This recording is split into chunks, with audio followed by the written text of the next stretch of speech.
Bienvenue, welcome one and all to another live stream. As no doubt you'll recognise dear sweet Vicky Poole here again from Tender Response. Focus is on helping you get into public sector tendering, which means that you'll then have a solid income for anything up to 2 or 3 years.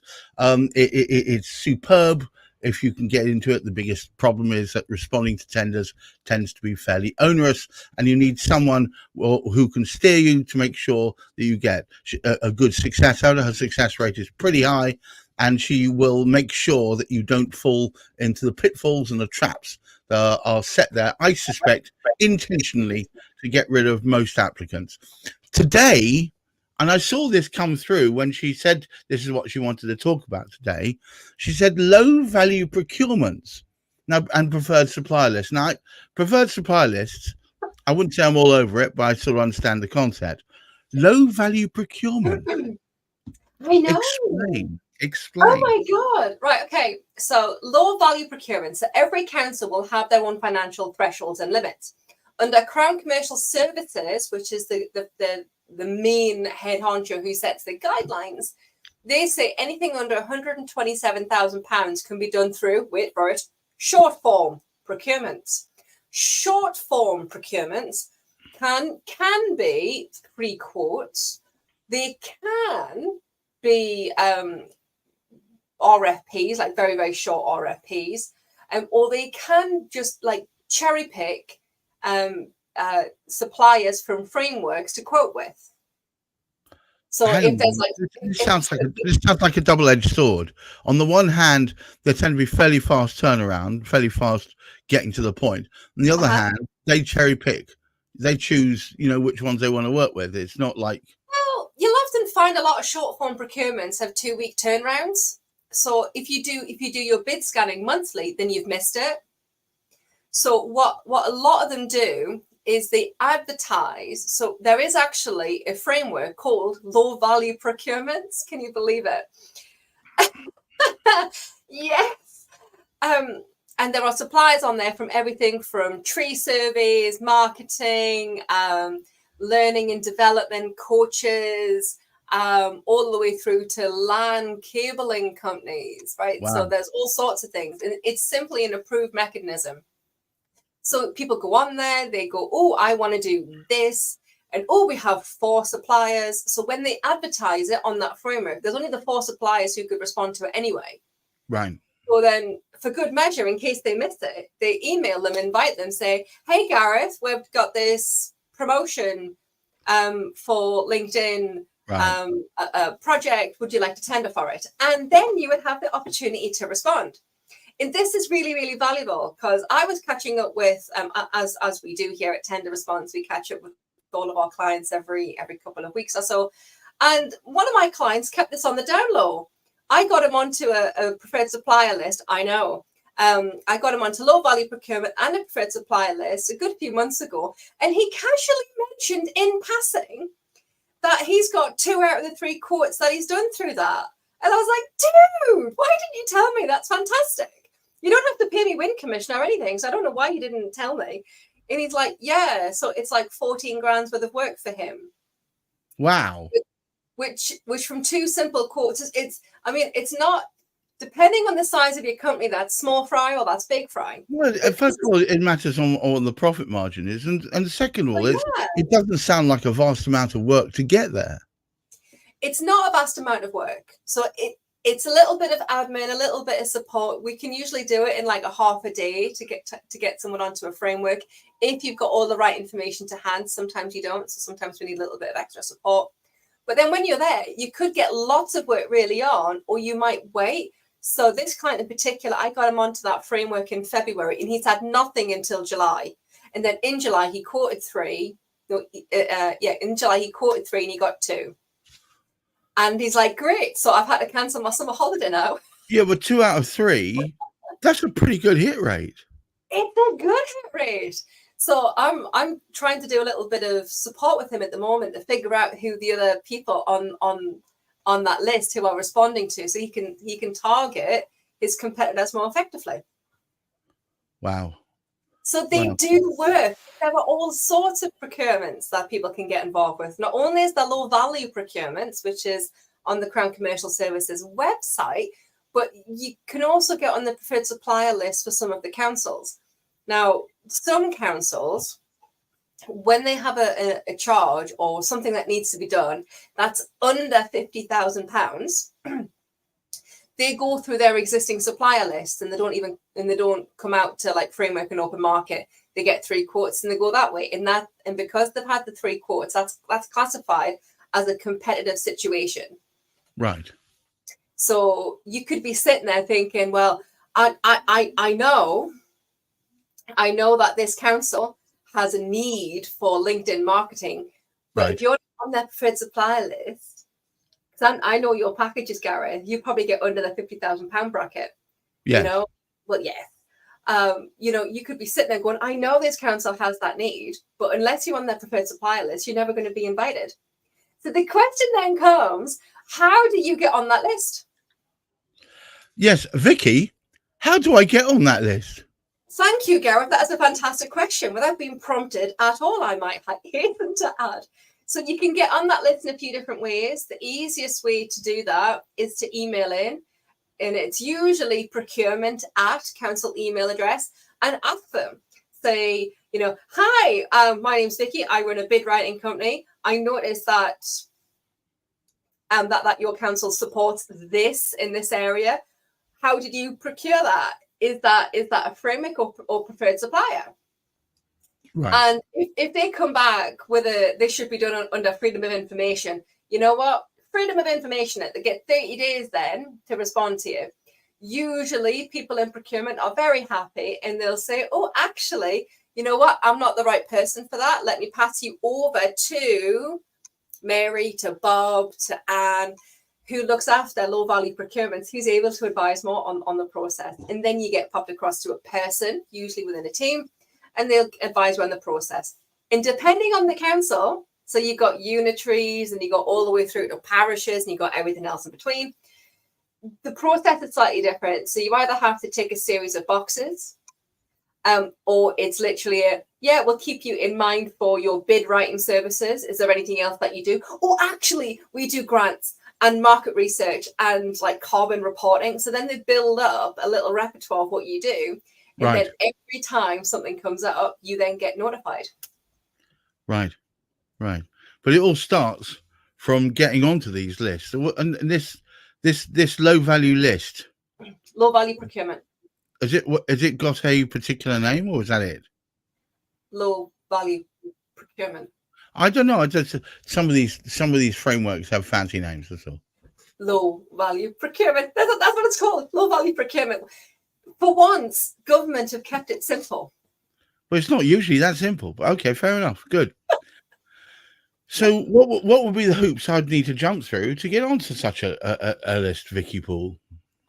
Usually you get asked to complete a standard questionnaire, and those are things like, what's your company address, details of persons of significant control, have you got 3 years of books and trading, and are they available on Companies House?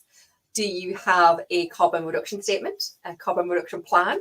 Fingers crossed. I don't have one of those. I don't have one of those, but okay. Gareth, Eugene Wax. Should I was going to ask you that question. Would it be relevant for a company that doesn't do anything that involves anything carbonized except for using electricity? I do have solar panels. So okay, all right, a few things there. So when you're a small business who's looking to go for like any sort of tender, well, let me do this another way. By 2030, that's 6 years away. That's not a long time. Every company in the UK will be expected to have a carbon reduction plan and be reporting on their carbon emissions. Wow. So it's 2030. If you supply services to public sector, you will have to have a carbon reduction plan and be reporting on your emissions. But I think I'm not going to be 100% because my focus isn't specifically private sector, but I think in private it's 2035. But don't quote me on that one. So even now, you need to have a carbon reduction plan, and that carbon reduction plan needs to be present on your website. If you don't have a carbon reduction plan and you'd like to get a copy for free, you can check out my resources tab at tenderresponse.co.uk/resources, and you can grab a free download there. Do you have to have a website? You don't have to have a website. If you do have a website, your carbon reduction plan should be listed as a link on your website. It should be visible. I don't have a website, but I do have a sort of basic link tree which just points everybody to my LinkedIn. I could easily have a carbon reduction statement there. You could. Yes. And then when you have your carbon reporting, that also needs to be present online. How do I do carbon reporting for something where I don't seem to use anything that uses? Well, carbon reporting in itself is an interesting beast because you use electricity, you use computers, you have a car. I know that because we've been to see each other a few times.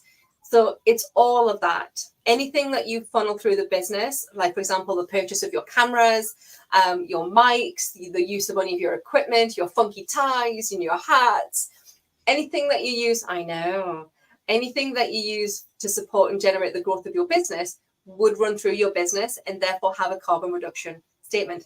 I personally, I was very excited and devastated recently, very mixed emotions.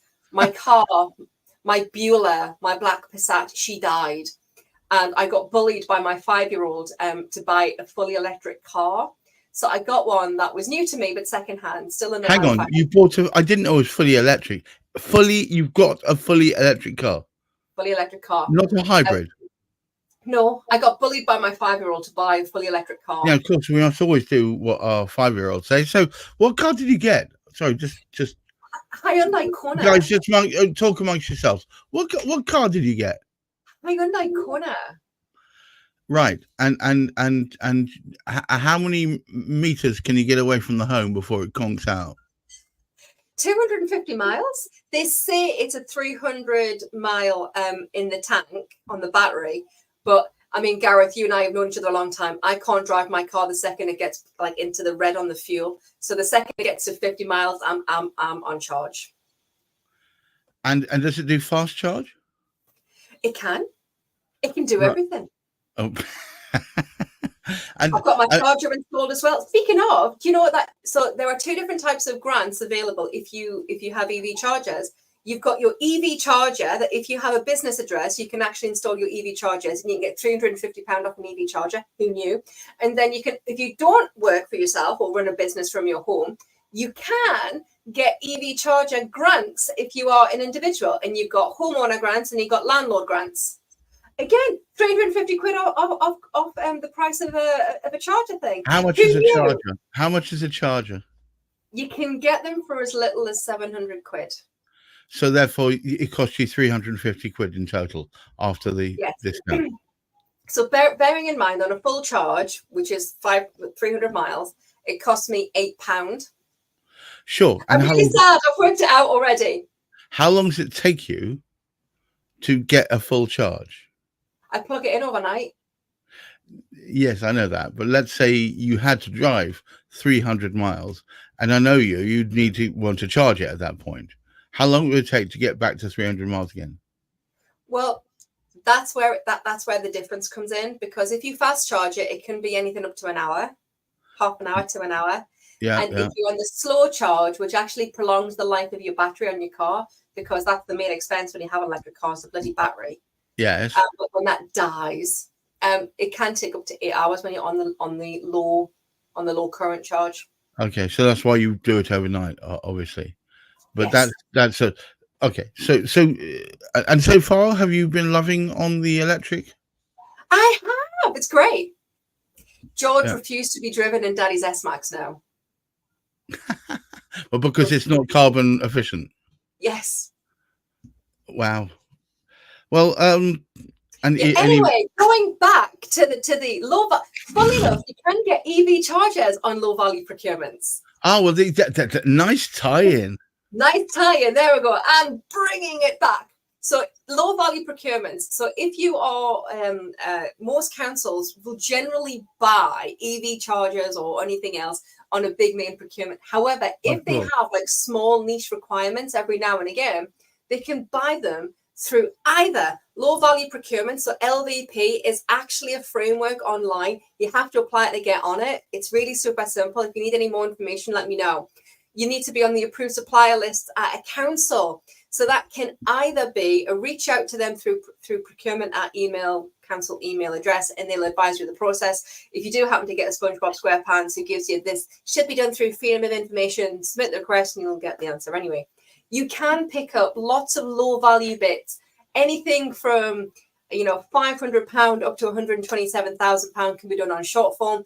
On average, low value procurements or anything up to £50,000. I had a client notify me last week on Friday that he picked up 14 grand's worth of business in the last month simply by being on low value procurements. It works, people. Use it. Wow. I'm surprised. I'm surprised you didn't look at one of the Chinese Yang Wangs or whatever. They're quite impressive, the electric ones. And Gareth is back onto chargers and electric cars. I'm sorry, I'm a geek. All right, look. So look, gang, if you've been sitting with us, you'll realize that what we're pointing you to is that small businesses, if you want stuff that turns around fairly quick, is relatively low value. We're not talking millions. We're talking like tens or. What's the highest it will go up to? 100,000 on the low value procurements. 127,000. Right. So we're talking about that sort of thing. If that you could be in and amongst it fairly quickly, and even within 2 weeks, have yourself possibly even responding to a tender. It's amazing. Vicky, Poole, once again, every day a school day. Fantastic support as ever. You have a whole series of really excellent resources, do you not? I do. So we did mention this earlier very quickly. So on our resources tab, this is tea. Honest, you can see it's tea. It is. Right? It is Promise. tea. Promise. So in our resources tab, we've got some really cool things. So we spoke very quickly about carbon reduction plan. There's a copy of that on there. That's from Crown Commercial Services. Just made it then. It's easy for you to find. You've also got a really, really cool document on there if you're looking to apply to grants. So this is our grant tips and tricks download. That's really, so we've had a whole load of downloads on this in the last kind of 24, 36 hours. There are so many grants available over the summer. If you're looking to get some more money into your business, your charity, or you're looking to figure out, what's the right thing for you and how to get more out of your grant applications, that's a download must. All right. So go there to, as you can see, tender response, I can't speak, tenderresponse.co.uk/resources. And also, if you want to check out the hotline, that's 07896 909 776, and send them a message, and you'll get responded within the same working day. If you call, you may get a woman, potentially either Vicky or part of the team, responding. And what they'll do is they'll give you really sage advice.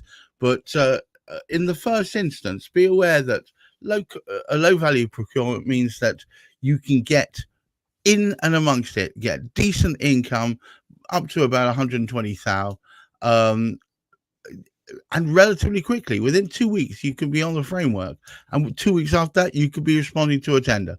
Amazing stuff. Many thanks for all your support thus far, Vicky. Certainly, I've learned a lot. Guys, remember to keep your feet on the ground, keep reaching for the stars. Wear a bit of sunscreen, especially all of you out there with reddish tinted hair, and try and take care of that mental health. Until next time we speak, have a wonderful weekend. Bye-bye.